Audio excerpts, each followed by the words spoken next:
they're very successful when I was there. Now, I don't know how to coach. I don't know how to develop kids and bring in these 4 or 5-star guys.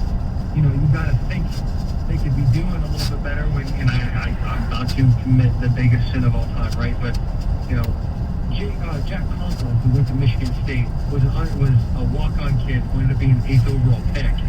And, you know, that's how you got to develop kids, right? You can get the 2, 3-star guys at Michigan State with Mark D'Antonio back in the day, it's like 5, 6 years ago. But he, whatever he did to develop these kids, they had a nice run for a little bit, and it was impressive. And I just think that, you know, with all the resources we have in Michigan, with, you know, the amazing alum we have, the backing by the city, the rich history and tradition, you know, it shouldn't be a difficult thing to get those top-notch kids there. But what do you do with them when they're there, right? How do you get the full potential out of those kids? And, you know, I don't think it's happened. You know, I don't think it happened when I was there, though, either. So you're kind of going back to when Boston won a Big Ten championship, 2004, I think, 2006. So, you know, there is and I'm going to do it again. And I know there's a Michigan fan here grabbing the steering wheel about to kill me, but we've fallen out of relevance a little bit. And that's something you got to look in the mirror and kind of realize, okay, what's next for us? What are we going to do? And I think Harbaugh's a great coach. I think the staff he has around him, they've been amazing to me the few times that I've come back up since I've left. And I just want to see these kids come in, be successful, get drafted, you know, kind of going through a great process. And it's not fun when you're losing games. And I can speak to that from experience. It's, you know, in college, you know, they beat you down. It's really hard. How much can we get out of these kids for 4 years? And did Rich Rod? You played for Rich Rod and Brady at the end. Did Rich Rod get a bad deal, or it didn't work for obvious reasons? So, I mean, hindsight's always 2020. I was 18 years old. I was 17 when I got to the campus at Michigan. So it's like, you know, as a 17-year-old kid, you don't think to yourself, man, I wonder if this coach is getting a good shot or not. You know, when you look back and think about it, probably not.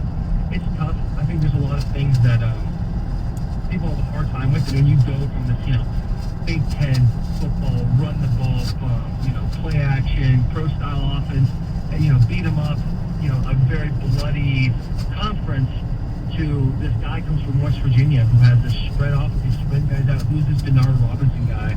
You know, what's he about? You know, it's a crazy transition. I'm sure it was hard for a lot of people. So I don't know if the guy got a fair shake. I don't know if he had a clean sleep the whole time he was in Ann Arbor. But you know, I got there, and because of him, I had the opportunity to go to Michigan. And for that, I'm forever grateful. Taylor Lewan joins us, and Taylor, you know, one of the best 77s to ever play at Michigan. I am very happy to be able to say that and admit that. Your guys are coming to town this week, and now that you're with the Tennessee Titans. And Derrick Henry seems to be a guy that is he's just running downhill all the time. What should Lions fans know about what is coming to town? I'll tell you what's coming to town as a new culture for the Tennessee Titans. Since I was there I got there in 2014. You know, our first season was 2-14. Our second season was 3-13. So, you know, we knew how to lose. And I think when Mike Vrabel came in, instilling a sort of toughness, you know, in a lot of ways, you know, older Michigan, these guys got it. I love this team. I love the way these guys play. And I'm sitting here as a fan, right? I got hurt in week 6 or 7. I can't remember, it was the 5th game with all this COVID stuff going on. And you guys, I tell you what, I'm not putting my money on the Lions this week. I hate to say it. I hate to be here right now. But the Titans, man, I love the boys. I know Ed Vrabel hates it when you say stuff like that, man. But as a fan now, I sit here as a fan and I watch the games, and I love it. I love the way Tannehill throws the ball. I love the way the offensive line's protecting. And obviously, you know, Derrick is an unbelievable guy. He's a great teammate. And the guy plays hard. He plays football the way, you know, you sit back and a guy like you, John, can sit there and go, yeah, that's how you should do it. That's how Derrick is, man. And it's going to be a good game. It really is. You guys have an amazing quarterback. You know, things go up and down. You guys are in a transition of a coach, and that's always tough in there. But it should be a good game for sure. How much crap does Vrabel give you about the college thing? He must be all over you. I tell you what, he murder is verbal assault. It really is. I need every third week It's in November, insufferable. man. I am out there. I got my lawyers with me when Vrabel's around when it comes to that game because it's tough, dude. It's been a tough few years. I hate saying it. I mean, it's been, I think the last time we won that game, I was there. I was a junior. So it's just, man, it's hard. It's hard. It's hard to be on a Detroit radio show. It's been so long since I've been done, anything with Ann Arbor, Detroit, or Michigan, and to sit here and just kind of like, dang, I wish we did more against Ohio State, and especially since my coach is like that. It's tough. And I know we're up against it real quick, but you haven't been around or you haven't had the chance because you're still playing. A lot of fans still love to watch you. Just give us a quick update. How are you feeling? How's the rehab going? Oh, dude, my knee's better every single day. I'm 7 weeks out of surgery right now. No crutches. I can fully stand weight bearing, no problem. I will be more than ready. I'll tell you what, if there's a Super Bowl, I think I might be able to play. Wow.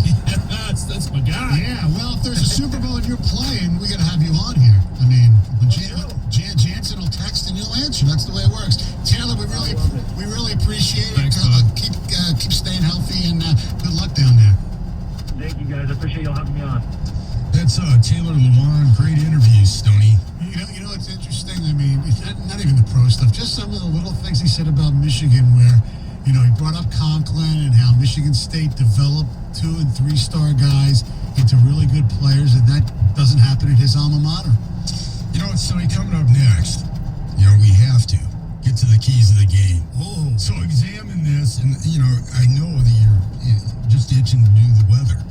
So those things are coming up next. Game Day Uncensored. Elements coming up next. And of course, we got our prediction on the game. Gee, I wonder who we're going to predict is going to win this one. That'll be at 10:45. Mike Flanny will be here at 11. This Game Day Uncensored carries on here on 97.1 The Ticket.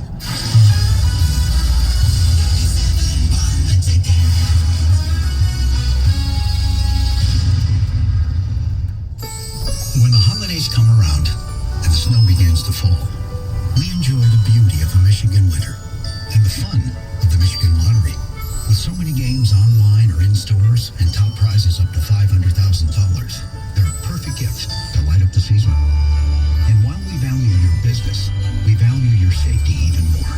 So this holiday, let's work together to protect the health of us all.